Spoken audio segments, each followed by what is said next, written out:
大家好，今次又係為大家帶嚟一場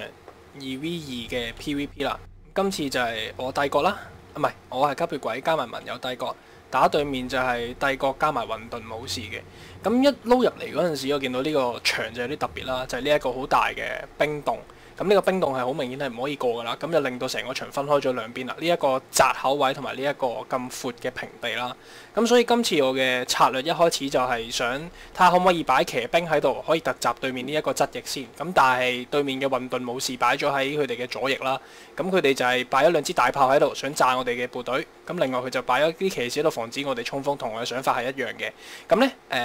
開場先。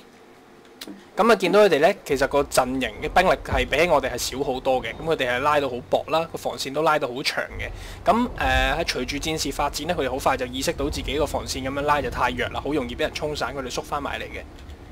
其實一開始今場我見到對方咁樣嘅佈陣，因為唔知我盟友嘅做法係點樣，同埋呢盟友佢哋個佈陣太過密啦，好容易受到對方炮火嘅打擊。但係咧，我又唔知佢會點樣去進攻，所以我就唔敢貿然行動。一開始我係比較立落嘅喺呢一場戰鬥裏，冇以前衝得咁果斷嘅。咁一開始啦，我就見到有兩隊騎兵喺度啦，咁我就派啲騎兵趕走佢先，因為我想喺度盡量牽制住混沌武士，再形成一個比較大嘅包圍網，再逼佢哋埋牆角度打死佢哋嘅。咁首先壓翻佢哋入去先啦，派啲空中部隊過去，就施加壓力趕走佢啲騎兵，等佢縮走先。咁其實今場咧，佢哋個混沌武士都係同一般 PVP 嘅玩家一開始有啲誤解啦，就係佢誤以為佢哋個大炮可以對我哋造成好大嘅致命創傷部隊。咁但係其實我今場都係一如既往啦，你射咪射咯，我由你射啦。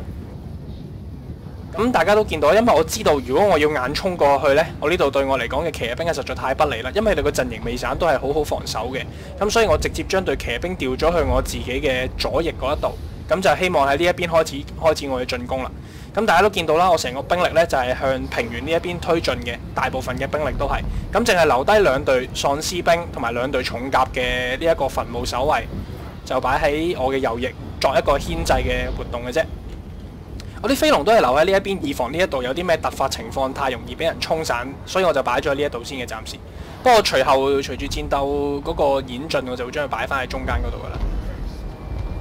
咁大家都見到啦，佢就見到我喺呢一邊嘅進攻，所以佢就擺翻啲騎兵過嚟呢一邊。但係其實佢成個佈陣係嗰個想法係錯晒啦，佢已經拉得太闊，同埋佢哋如果係守嘅話，應該係一個更加險要嘅位度守，唔應該守個平地直接放棄佢，反而咁樣守會好啲，逼我進攻嘅時候更加困難。因為佢拉散咗平原戰，反而更加不利於佢啲炮火去射擊。如果你真係想玩死守嘅話，盡量逼到啲敵人去一個好窄嘅口位，咁樣先可以令到你嘅炮火做出最大嘅輸出嘅。咁大家見到啦，佢啲騎兵衝過嚟我啲喪屍兵度，咁我係完全預咗噶啦，我係完全冇在意嘅。咁再派一啲亡靈部隊係包抄嘅動作啦，佢哋係破甲嘅屬性，所以我專登擺佢哋去前面嗰度打佢啲重甲嘅兵嘅。咁跟住啲墳墓守衛都開始進入去戰鬥啦。大家見到啦，我啱啱就將隊騎兵由右翼調咗嚟左翼啦，依家先開始衝散佢嘅陣營。咁其實佢哋，尤其是佢呢啲咁薄兵力，仲拉成一條直線呢，係好方便我哋騎兵去衝鋒嘅。所以大家要睇住敵人嘅陣營同埋佢哋步兵嗰陣時嗰啲咩誤點盲點，就加以利用。咁大家見到其實佢成個左翼呢一個右翼嘅位置已經係空虛咗噶啦。咁係一個好大嘅缺口啦，俾我衝入去啦。咁其實我嘅盟友呢一度控兵有啲誤解，佢就係將啲兵擺得太密，人哋嘅炮火對佢其實做出嘅輸出係好高嘅，唔應該咁樣做嘅。佢應該盡量拉散個戰線。咁我嘅亡靈部隊已經入咗嚟呢一度啦，同佢哋嘅騎兵打緊嘅。咁其實用亡靈部隊去打騎兵有個好處就係呢，騎兵係作出一個物理輸出嘅，咁對我啲亡靈部隊其實佢構成唔係好大嘅威脅，反而我每一下都對佢哋好致命，因為我係破甲嘅。咁基本上佢成個防線就好似豆腐咁樣一衝就散咗啦，已經俾我逼埋去佢嘅中心點啦，已經圍晒一圈度啦。咁大家見到啦，混沌武士其實個反應都幾慢嘅，佢因為得幾支炮兵，仲有兩隊苦兵喺後邊添，完全幫唔到佢盟友呢個防守。咁其實見到佢呢個已經防線出咗一個漏洞㗎啦，佢已經呢度俾人包圍咗、散開咗㗎啦。咁我啲兵線就會向呢度推進啦，跟住就包圍翻佢中間呢一度。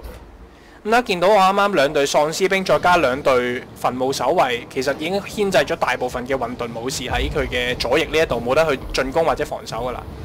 咁就買咗好多時間俾我哋呢一度去拖散佢嘅戰線啦。咁基本上依家就係盡快就打散敵人嘅士氣，咁令到佢成條防線崩潰，咁我就可以直取佢中間嘅大炮啦。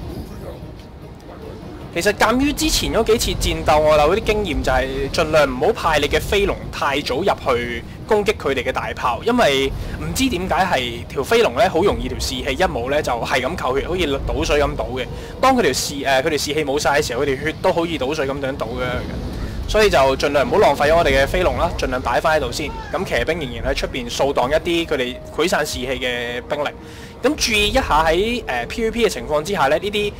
散咗士氣又翻嚟嘅士兵，其實對你之後嘅戰鬥係都幾大威脅嘅。所以盡量咧將最主要嘅核心戰鬥交俾你嘅步兵去做，反而騎兵去掃蕩呢一啲咁嘅散咗士氣嘅士兵嘅步兵會好啲。因為咁樣會有最大嘅效益，因為佢哋第一佢哋唔會再作出太大嘅反抗，對你嘅騎兵就冇咩威脅啦。第二就係佢哋好容易比起呢啲中間核心戰鬥嚟講，佢哋係容易殺死啲嘅。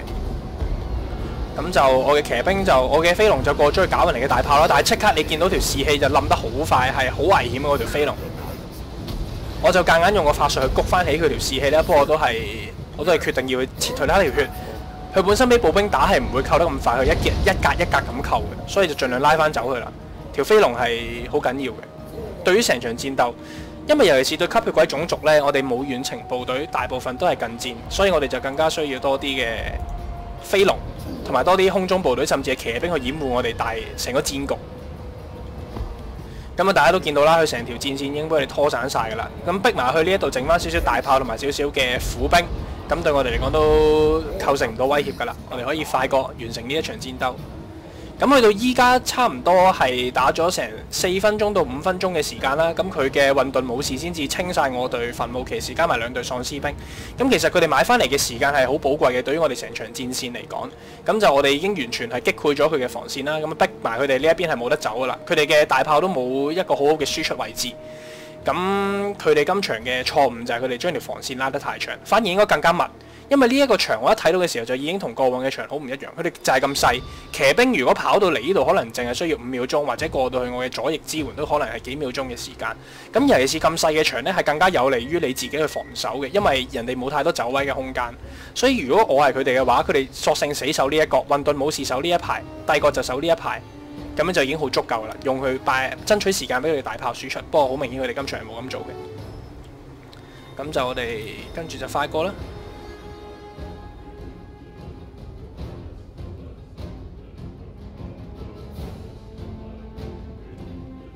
不過比較麻煩嘅就係注意一下呢，呢一啲咁嘅狗。呢啲狗嘅部隊係不死族或者獸人嗰度都有嘅，咁就呢一啲其實對弓箭手或者對於一般嘅輕裝步兵嚟講威脅好大，佢哋一衝埋去呢，就會直接成條士氣冇晒，加埋嘅人員傷亡都好高嘅，所以就大家其實如果你喺有錢嘅時候，不妨投資一下。咁好，今次嘅2v2就講到呢一度，希望下條 Total War 嘅片大家再見啦，拜拜。